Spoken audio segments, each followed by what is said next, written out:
کتنے ایسے عمل ہیں جو شریعت میں ممنوع ہے، ہم نے ان کو اپنی زندگی پہ لاگو کیا ہے. ہر چیز کا ہمیں حساب کرنا چاہیے. اور اگر تو ہماری زندگی گزری ہے قرآن و سنت کے مطابق، حد الوسع میں نے بھی اور آپ نے بھی کوشش کی کہ فرائض کا ہم نے اہتمام کیا. اس میں روزے بھی ہیں، اس میں نمازیں بھی ہیں، اس میں زکوٰۃ بھی ہے، اس میں جہاد بھی ہے، اس میں طاقت ہے تو حج بھی ہے. اگر تو ہمارے فرائض پورے ہیں تو خوش نصیبی ہے. کیونکہ اللہ کے نبی صلی اللہ علیہ وسلم کے پاس ایک صحابی آئے اور آ کر کہنے لگے یا رسول اللہ مجھے نصیحت کیجیے. تو نبی مکرم صلی اللہ علیہ وسلم نے جو فرضی عبادات تھی وہ ان کے سامنے رکھی. تو وہ کہنے لگے یا رسول اللہ صلی اللہ علیہ وسلم جو آپ نے بتایا ہے میں یہی کروں گا، نہ اس سے زیادہ کروں گا نہ اس سے کم کروں گا. اللہ کے نبی صلی اللہ علیہ وسلم نے اس کے بارے میں فرمایا کہ اگر یہ اپنی بات پہ پکا رہا تو یہ آدمی جنت میں داخل ہوگا. یعنی فرائض بھی اگر نوافل کا اہتمام نہیں ہو سکا، تہجد کا اہتمام نہیں ہو سکا، نفلی صدقے ہم نہیں دے سکے، نفلی روزے ہم نہیں رکھ سکے، اگر ہمارے فرائض پورے ہیں تو پھر بھی خوشخبری ہے ہمارے لیے. تو اللہ کا شکر ادا کریں اور استقامت کی دعا کیا کریں. یہ دعا کس نے ہمیں سکھلائی ہے؟ یا مقلب القلوب ثبت قلبی علی دینک و طاعتک. یہ اس دل والی شخصیت نے ہمیں دعا سکھلائی ہے کہ جن کے دل کے بارے میں تصور بھی نہیں کیا جا سکتا کہ کبھی اللہ کے علاوہ کسی اور کے بارے میں سوچے گا. اللہ کے نبی جناب محمد رسول اللہ صلی اللہ علیہ وسلم یہ دعا کیا بھی کرتے تھے، امت کو بھی بتائی کہ جو دین پر قائم ہے، نمازی ہے، اس کی گفتگو اچھی ہے، اس کا کردار اچھا ہے، اس کا لین دین اچھا ہے. کمیاں کوتاہیاں ہر انسان میں موجود ہوتی ہیں، حادثات معاملات ہو جاتے ہیں، لیکن جو دین پہ چلنے والا ہے اس کو یہ ضروری ہے کہ اس دعا کو اپنی زندگی کا معمول بنا لے، اپنی زندگی کا حصہ بنا لے. یا مقلب القلوب ثبت قلبی علی دینک و طاعتک. استقامت کی اللہ سے دعا کیا کرے. اور اگلا کام، اگر ہم میں کمیاں ہیں، کوتاہیاں ہیں، فرائض بھی چھوڑے، نوافل تو پھر چھوڑنے ہی تھے، گناہ بھی ہو گئے، صغیرہ بھی ہو گئے، کبیرہ بھی ہو گئے، چپ کے بھی ہو گئے، علل اعلان بھی ہو گئے، تو ہمارا پچھلا سال جو ہم نے گزارا ہے اگر گناہوں میں گزرا ہے تو پھر ہمیں سب سے پہلا جو کام کرنا چاہیے ان گناہوں کو اپنے آپ سے دور کرنے کی ضرورت ہے. کیونکہ جس دل کے اندر گناہوں کی میل کچیل ہوتی ہے اس دل کے اندر اللہ کا نور نہیں آتا. جب ہم اس کو دور کریں گے اور اس کے لیے ہمیں اللہ کی طرف رجوع کرنے کی ضرورت ہے، توبہ کرنے کی ضرورت ہے، ان گناہوں کو یاد کر کے اللہ کے سامنے رونے کی ضرورت ہے. قرآن مجید کی آیت میں نے آپ کے سامنے تلاوت کی. مختلف مقامات پر اللہ رب العالمین نے تزکیہ نفس کی اہمیت کو بیان کیا. 30ویں پارے میں سورہ شمس کی میں نے 2 آیات آپ کے سامنے رکھی. قد افلح من زکاہا. اللہ ویسے بھی بات کر دے تو میرا اور آپ کا ایمان ہے کہ اس میں کمی کجی ہو ہی نہیں سکتی. من و ان جیسے رب العالمین نے فرما دی ہے، میرا اور آپ کا ایمان ہے کہ وہ بالکل سچی ہے. کیوں؟ ومن اصدق من اللہ قیلا. بات کرنے کے لحاظ سے رب العالمین سے سچا کون ہو سکتا ہے؟ فرمایا قد افلح من زکاہا. آپ یوں سمجھیں کہ کامیاب وہ آدمی نہیں ہے جس نے بہت بڑی بلڈنگ اور پلازا کھڑا کر لیا، جس نے بہت سی مارکیٹ کے اندر دکانیں جو ہے وہ اپنی بنا لی، جس نے اپنا کاروبار تجارت بہت زیادہ چمکا لیا، جس نے کوٹھی کار بنگلہ اور بڑی جائیداد اور بہت بڑے بڑے بنگلے بنا لیے اور اپنا بینک بیلنس بنا لیا، وہ کامیاب نہیں ہے. قد افلح من زکاہا. کامیاب وہ ہے، یا اس کا سادہ ترجمہ یہ سنے کہ جنتی وہ ہے اور جہنم سے بچنے والا وہ ہے اور اللہ کے ہاں عزت والا وہ ہے جس نے اپنے آپ کو گناہوں سے صاف کر لیا، پاک کر لیا، جس نے تزکیہ نفس کر لیا. جو برائیاں اس کی شخصیت میں پائی جاتی ہیں وہ ظاہری ہیں یا پوشیدہ ہیں تو ان کو دور کر لے، یہ آدمی کامیاب ہے. ہمارا وقت خوابہ. اور نامراد ہے وہ آدمی، مرد ہے یا عورت، نامراد ہے وہ انسان، ناکام ہے وہ انسان. من دساہا. جس نے تزکیہ نفس نے کیا، اس کو معمولی سمجھا، اس کو نظر انداز کر دیا، بس گناہ کر رہے ہیں اور کیے چلا جا رہا ہے. کوئی توبہ نہیں ہے، کوئی ندامت نہیں ہے، کوئی سوچ نہیں ہے، کوئی فکر نہیں ہے، گناہوں میں ڈوبا ہے۔ حالانکہ اللہ کے نبی صلی اللہ علیہ وسلم نے گناہوں کے اثرات کے بارے میں فرمایا کہ جب انسان گناہ کرتا ہے تو اس کے دل کے اوپر اللہ ایک سیاہ نقطہ لگا دیتا ہے، اور پھر جیسے جیسے وہ گناہ کرتا جاتا ہے اس کا دل سیاہ ہوتا جاتا ہے، یہاں تک کہ اس کے گناہوں کی وجہ سے اللہ اس کے دل کو کالا کر دیتے ہیں۔ اور پھر اس کو نقصان کیا ہوتا ہے کہ نہ اس کو نیکی کا پتہ چلتا ہے، نہ اس کو برائی کا پتہ چلتا ہے، تمیز ہی بھول جاتا ہے۔ نیکی کرتا ہے، احساس ہی نہیں ہے، اس کی اہمیت کا پتہ نہیں ہے، اس کی طرف توجہ نہیں ہے، خلوص نہیں ہے، اخلاص نہیں ہے، کچھ بھی نہیں ہے۔ اور گناہ کرتا ہے تو پھر اس کو احساس ہی نہیں ہے میں نے گناہ کیا ہے، میں نے نافرمانی کی ہے، اس کی مجھے معافی مانگنی چاہیے، یہ مجھے نہیں کرنا چاہیے تھا، یہ میں اپنی آخرت تباہ کر رہا ہوں۔ یہ تمیز ہی اس کو بھول جاتی ہے۔ اور اسی والے سے دل کو کالا کرنے کے لحاظ سے اللہ کے نبی علیہ الصلوۃ والسلام نے ایک اور حدیث بیان فرمائی، وہ جمعے کے دن، جمعے کی نماز کے حوالے سے۔ بڑے ایسے لوگ ہیں، میں ذاتی طور پہ جانتا ہوں، عید پڑھتے ہیں، صرف عید، سال بعد 2 عیدیں آئیں، رسمی سا وہ معاملہ کیا، وہ پڑھ کے حق ادا کر دیا کہ مسلمان جمعہ بھی نہیں پڑھتے۔ فرمایا جس نے 3 جمعے چھوڑ دیے جان بوجھ کے، کوئی عذر نہیں ہے، کوئی شرعی عذر نہیں ہے، 3 جمعے نہیں پڑھے جان بوجھ کے چھوڑ دیے، ان کی نحوست اتنی ہے اس عمل کی جمعہ چھوڑنے کی، اللہ اس کا دل کالا کر دیتا ہے۔ اور جب تک وہ پکی سچی توبہ نہیں کر لیتا، روٹین میں نہیں آ جاتا، اس وقت تک اللہ اس کے دل کو سفید نہیں کرتا، کالا ہی رہتا ہے۔ اور یہ بہت بڑا نقصان ہے۔ کیوں؟ اگر جس کا دل خراب ہے، جس کا دل بیمار ہے، جس دل کے اندر نحوست ہے، جس دل کے اندر بے ایمانی ہے، جس دل کے اندر برے خیالات ہیں، دنیا کی چاہت ہے، آخرت کی فکر نہیں ہے، وہ سارے کا سارا جسم بھی بیکار ہے۔ تزکیہ نفس ہمیں کرنا چاہیے۔ قد افلح من زکاہا وقد خاب من دساہا، جو اپنے آپ کو گناہوں کو جو ہے اپنے گناہوں کو اپنے آپ سے دور کرتا جائے، مٹاتا جائے، حساب کتاب لگاتا جائے، کتنے میں نے گناہ کیے، کتنی نیکیاں کی، تب بھی تو تزکیہ ہوگا نا۔ ایک چھوٹا سا کاروباری انسان جس نے دکان کے آگے تھوڑا سا پھٹا لگایا ہوتا ہے، ریڑھی لگائی ہوتی ہے، وہ بھی حساب کرتا ہے شام کو، میں نے کیا کمایا، مجھے منافع کتنا ہوا ہے، میں نے کیا سیل کیا آج، یہ پیچھے سے کتنے کا مال آیا تھا، میں نے آگے سیل آؤٹ کر کے اس میں منافع کتنا کمایا، اس کا حساب ہے، پوری زندگی کا حساب نہیں ہے۔ حالانکہ اس پھٹے کا حساب اسے کسی نے نہیں لینا، یہ مالک ہے۔ دکان کا حساب اسے کسی نے نہیں لینا، یہ خود مالک ہے اپنے کاروبار کا۔ اس زندگی کا حساب رب العالمین نے قیامت والے دن لینا ہے ہم سے۔ اللہ کے نبی علیہ السلام کی صحیح حدیث ہے، رسول اللہ صلی اللہ علیہ وسلم نے ارشاد فرمایا قیامت کے دن انسان اپنی جگہ سے نہیں ہل سکے گا جب تک اللہ رب العالمین کے سامنے کھڑے ہو کے 5 سوالوں کے جواب نہیں دے دے گا۔ اس وقت تک زمین اس کے پاؤں نہیں چھوڑے گی، اور زمین یہ تب ایسی تو نہیں ہوگی، نہ قلین بچھا ہوگا، نہ سنگ مرمر لگا ہوگا، سورج سوا نیزے پہ ہوگا 1 میل کے فاصلے پہ تقریباً، اور زمین جل جل کے تانبے کی طرح بن چکی ہوگی، اپنی اصلیت جو ہے وہ کھو چکی ہوگی سورج کی تپش کی وجہ سے، اور اس زمین نے اس کے پاؤں پکڑے ہوں گے۔ اس وقت تک نہیں ہلے گا جب تک 5 سوالوں کے جواب نہیں دے گا۔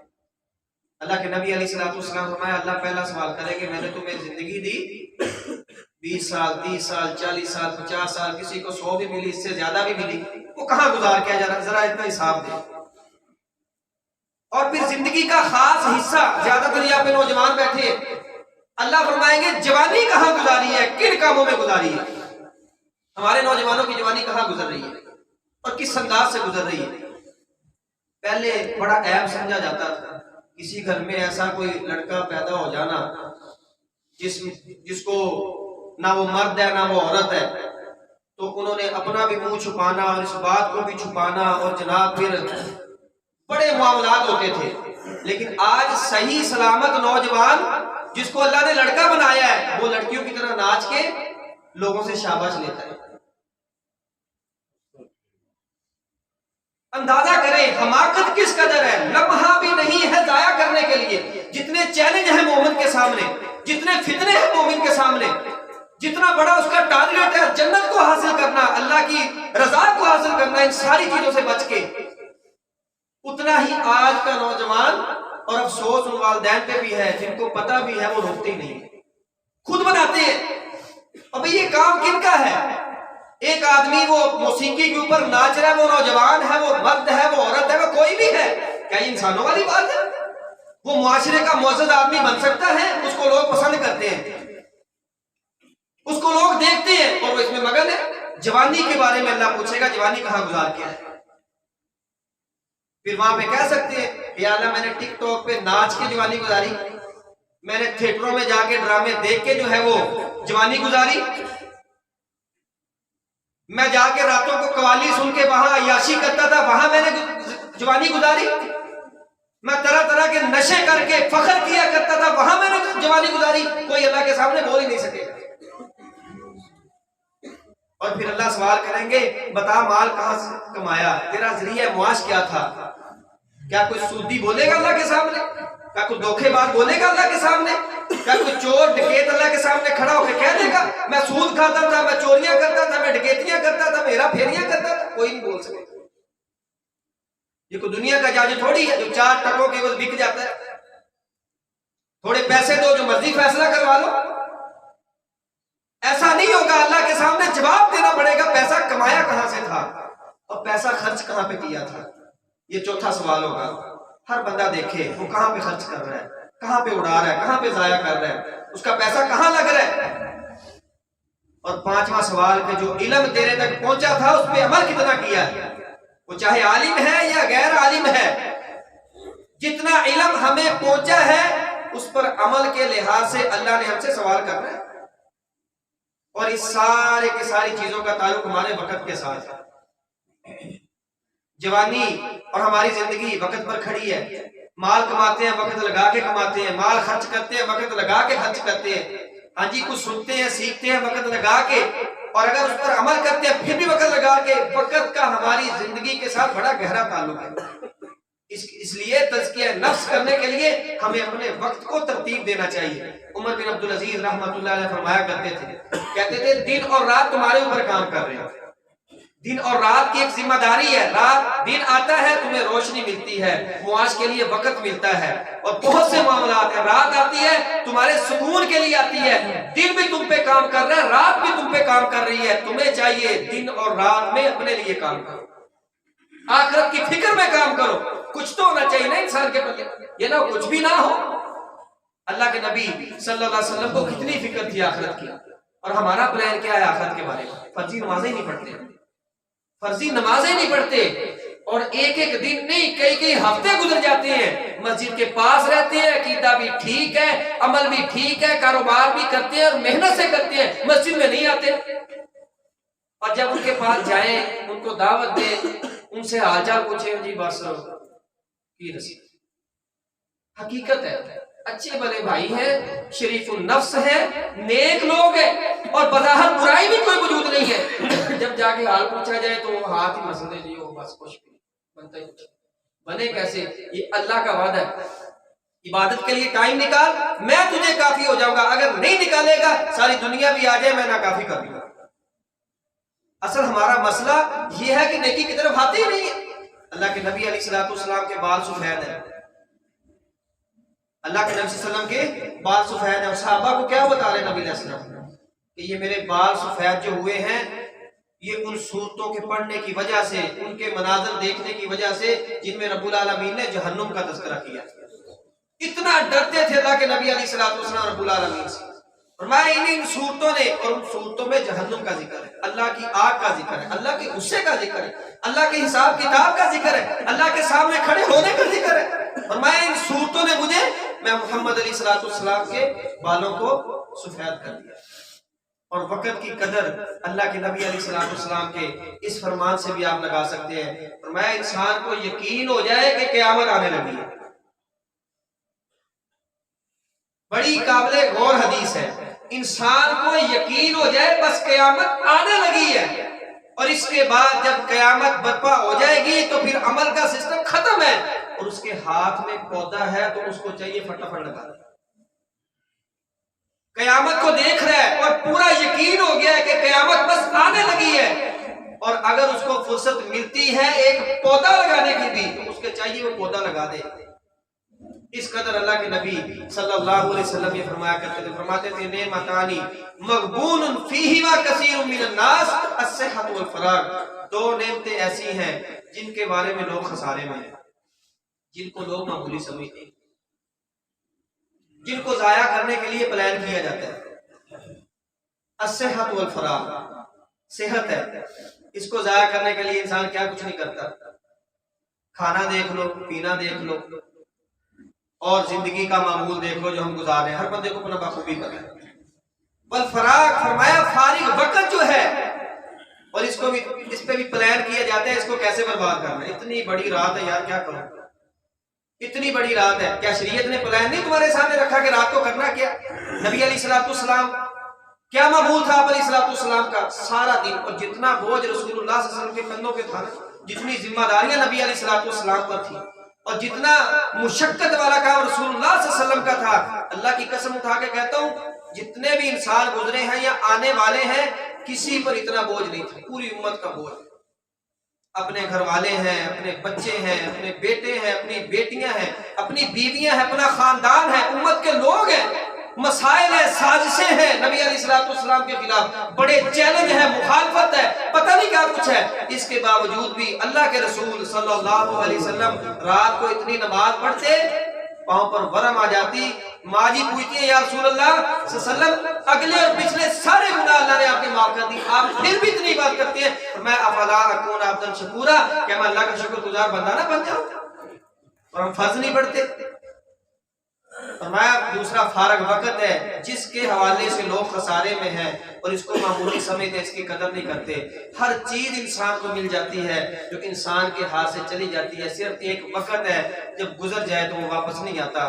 اس لیے میرے بھائیوں ہمیں چاہیے کہ جو سال ہم نے گزارا ہے اس کا حساب لگائیں، کتنے گناہ کیے، کتنی نیکیاں کی، کتنا دین سیکھا، کتنا سکھایا، کتنا عمل کیا، اور جو آنے والا سال ہے اس کے جتنے بھی دن مل جائیں، ہفتے مل جائیں، یا اس کے بعد کئی سال مل جائیں، اس کے لیے ہمیں پلان کرنا چاہیے۔ سب سے پہلے فرائض کا اہتمام کریں اور اپنی آمدن کا خیال کریں، اپنے خرچ کا خیال کریں۔ جو نوجوان ہیں وہ اپنی نوجوانی کو جو ہے وہ دین کے لیے کھپائیں، نہ کہ دنیا داری میں پڑھ کے، دنیا کی چاہت میں پڑھ کے، دنیا کے معاملات میں پڑھ کے برباد کر لیں۔ یقین جانے یہ وقت ایسا جوانی کا، اللہ کے نبی علیہ السلام فرمایا ایسا نوجوان جس کا دل مسجد کے ساتھ لگا ہوتا ہے، فجر پڑھی ہے اب یہی چاہتا ہے کب ظہر کی اذان ہوگی اور میں جا کے مسجد میں نماز ادا کروں گا، کبھی وقت ملا تو مسجد میں آ گیا اور آ کے اس نے مسجد کی صفائی شروع کر دی، جس انداز سے بھی مسجد کے ساتھ جو ہے وہ جڑ گیا۔ قیامت والا دن ہوگا جب کوئی سایہ نہیں ہوگا، دھوپ کی شدت بھی ہوگی اور گرمی کی آپ نے یہ حدیث سنی ہے اخیر ہوگی، فرمایا اس وقت میں اللہ اپنے عرش کا سایہ اس نوجوان کو عطا کرے گا جس کا دل مسجد کے ساتھ لگا ہے۔ اور کئی لوگ مسجد میں رہ کے بھی نماز نہیں پڑھتے، اتنے بد نصیب ہیں۔ اندازہ کرنے کے مسجد میں رہنے والی بات ہے، مسجد کے ہمسائے اٹھ کے آتے ہی نہیں، اذان ہوتی ہے، جماعت ہو جاتی ہے، ایک ہو جاتی ہے، ساری ہو جاتی ہیں، دکانوں پہ بیٹھے ہیں۔ میرے بھائیوں اگر ہمیں تھوڑا سا بھی احساس ہے کہ ہم نے اللہ کے سامنے کھڑے ہو کے اپنی زندگی کا حساب دینا ہے، اپنی آنے والی نسلوں کے لیے ہم نے کوئی ترتیب بنانی ہے کہ ان کو کیسے دین پہ چلانا ہے، فتنوں سے بچانا ہے، تو ہمیں اپنی اصلاح کرنی ہوگی۔ اللہ سے دعا ہے اللہ صحیح معنوں میں دین اسلام کو سمجھ کر اس پر عمل کرنے کی توفیق عطا فرمائے۔